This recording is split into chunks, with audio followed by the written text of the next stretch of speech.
live from the Amsterdam Arena. 2 days, 3 days actually, Tom, of the Smart Cities Hackathon. You're one of the organizers. What's happening here?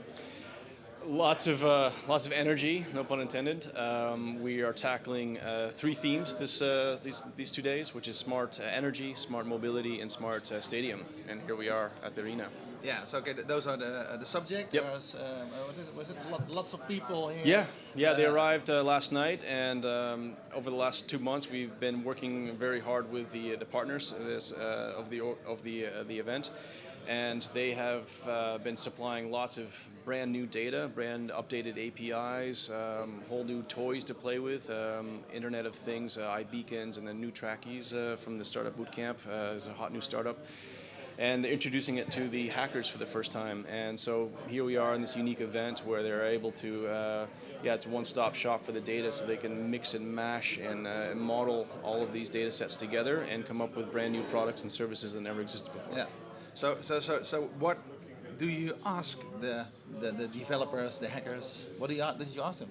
Well, the criteria for basically any hackathon is basically a working product, right? So anything that is using a data source or an API, it's working, it's running. It's not perfect, but it's viable. And what they do is basically present to a jury tomorrow afternoon here in the arena their product, which is working. It's a new way of thinking about the people, bathroom breaks, parking tariffs, the energy consumption, anything you can think of. These guys are working on right now. Yeah. Hey, and you say the various data sets. So can you give me an example? What are the sort of sets they can work with?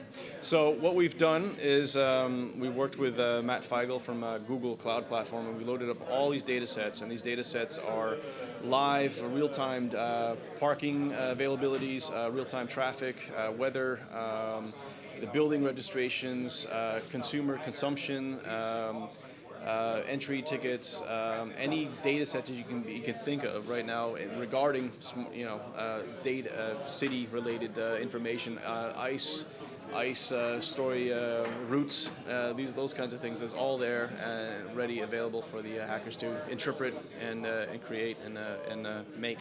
Yeah. So what have you already heard about? What sort of examples can you give? What people are thinking? Well, yeah, it was interesting because I didn't know, of course, what to expect, because we had about an hour and a half last night of listening to all the partners, and we've asked the partners not only to just give us financial support, but saying, listen, these hackers can solve your problem, right? So what is your frustration right now? And so they gave us the data, but they also gave us a user case or user challenge, and there were a whole wide range of those challenges last night.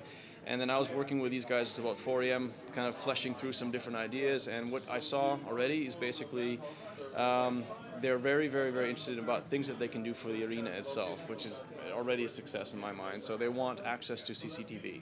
They want the consumption rates in the data regarding the selling of food and beverage, those kinds of things. And I can already hear that a lot of people, I just heard now that the people want the 3D model so that they can actually use the 3D model with maybe trackies or the iBeacons to basically locate yourself in a three-dimensional space, and then I'm really excited to hear what they might make, kind of thing. Hey, well, people are here doing this stuff.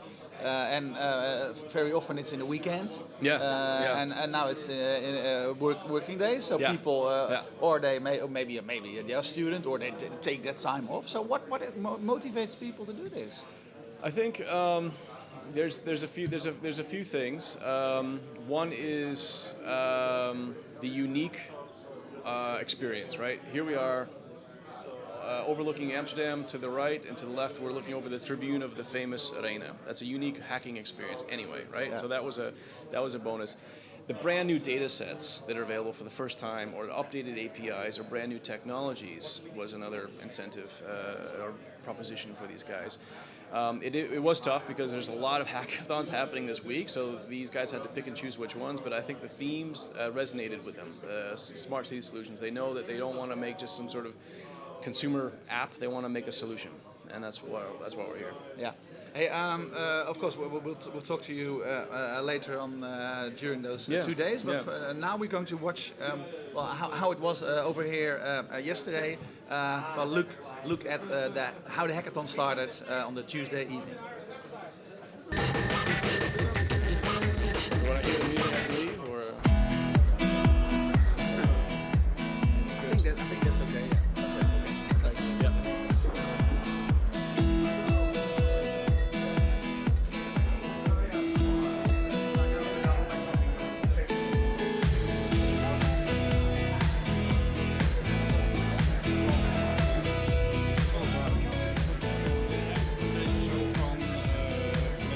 Matchmaken. Ja. Dat eigenlijk een beetje open is. Dus ik heb nog een vraag over stellen. Okay, die vraag even die nog even zitten. Welcome everybody. Welcome at this event, which probably will, legendary, I would say. I'm challenging you to come up with good ideas to make something interesting. We're very curious what the results will be after 2 days. This is an amazing venue for us to kind of get inspired and think about the spaces and the people that we can be providing solutions for. If you want to stay, there are 30 beds downstairs in a girls and boys dormitory, no pillow fights. Who doesn't have a team? Okay, what I'd like to do now is help you guys find your teams. If you don't already have a team, we can basically organize a sort of speed dating session so you guys can make a team based on all the inspiring things that you saw tonight. Yeah, we are from the same company and we are looking for someone to join us a group. We already knew each other, but we just met this guy here. Do you think you can use them in your group? Yeah, of course. Yeah, we are still looking for a front-end developer and also someone who can make an app. So yeah, sure. Do you think we have a match over here? Yes, there is great potential. Yeah. We're the team up. We're finding enough people what we need, so we're gonna rock and roll. Yeah. So this was yesterday. Matchmaking. What happens during the matchmaking of an event like this? Well, there's some teams are the pros. They come here with their own gear, their own kit, their own concepts already. Let's say last night the other half didn't. They came by themselves, and they needed to find a team very quickly and come up with some concepts, some ideas. But what we tried to do very quickly last night is match the designers to the marketeers, to the front end, the back end, the coders, engineers, whoever. And in the beginning, I thought there would be a surplus of designers, but I was pleased to see that there was a surplus of programmers. And we made some teams, and they were working till late last night, coming up with some cool concepts. Yeah, hey, people can't see it, but in the arena, they're now getting ready for the next match because there was no grass when you came here. That's right. Yeah, no, it was the aftermath of the Toppers event, right? Those fans are slobs, and we were walking through all this kind of the remains of the Toppers, and now we're watching. Last night it was all fresh waves of cow poop fertilizer as they're fertilizing the fields here. So it's real time. It's real time. Hey, and the hackathons, I know very often there are like the beds everywhere, so people can stay and sleep. Yeah. Is that the case over here? It is. Yeah. That's another unique aspect to this hackathon is that you can sleep in the arena and you can hang out in the Ajax locker rooms and shower. You can be naked in the Ajax locker rooms. That's kind of unique. So, okay, man. Well, and that's what people do. How many people stay here?